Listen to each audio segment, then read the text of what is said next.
To NURFM News. For our sponsor, Terrace Boating's Try Boating Day on this Saturday.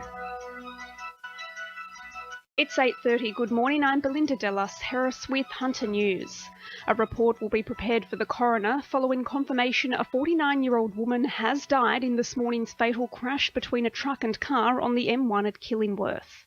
Just after 4:30, a B-double hit a Ford Falcon sedan on the M1 Pacific motorway, about 8.5 kilometres north of the Ryhope interchange. The male truck driver wasn't injured in the crash, but has been taken to John Hunter Hospital for mandatory blood and urine testing. Senior Constable Angela Corbett says delays are continuing. One lane of the M1 Pacific motorway is currently closed northbound at Killingworth. Motorists travelling in this area should allow plenty of additional travel time. For the latest traffic information, visit www.livetraffic.com or call 132 701.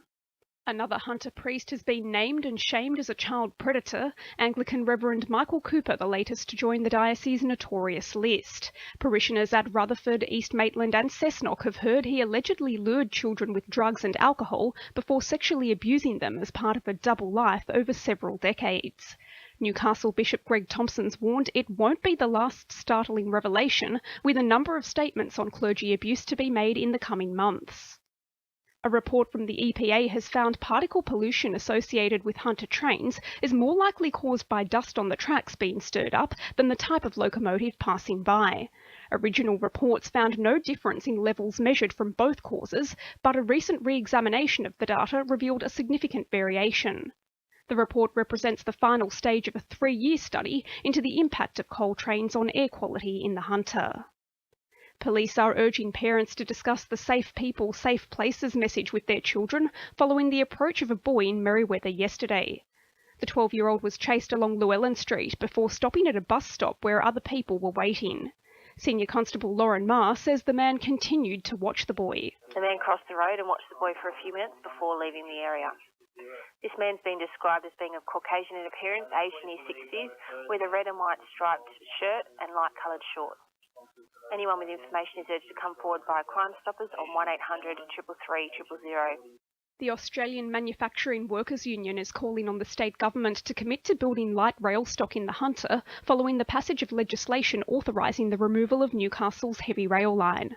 The schedule overhaul is being revised once again to ensure the rail is being ripped out as soon as possible for development of light rail to begin. The work is expected to be complete by 2019 and is set to cost the Hunter $510 million. Leading Hunter chefs are set to unite in the name of the region's most vulnerable ahead of next weekend's inaugural Newcastle Street Food Festival. Some of the city's best chefs have teamed up to help Soul Cafe, a non-profit charity serving around 800 free meals a week to the disadvantaged. The proceeds will help to provide meals for Newcastle's unfortunate, as well as improving community engagement. Karen Soper from the business says it's a group effort. The head chef involved is Mark Hosey from Rustica. We've also got a number of other restaurants. We've got Rustica, Three Bears, Masons, Moore. We've got Casa de Loco. We've got Bob from Persian Place around the corner. We'll have an oyster shucking bar there on the day, compliments of Neil Slater, which will be fabulous. So we're really, really excited about it. And it's a landmark milestone for Newcastle University's School of Nursing and Midwifery today, celebrating 25 years of education and training. There'll be a ceremony and gala dinner tonight, recognising alumni, students, staff and community partners involved with the school since its opening in 1990. Sport, thanks to our sponsor, Warners Bay Sports Club's Melbourne Cup Carnival.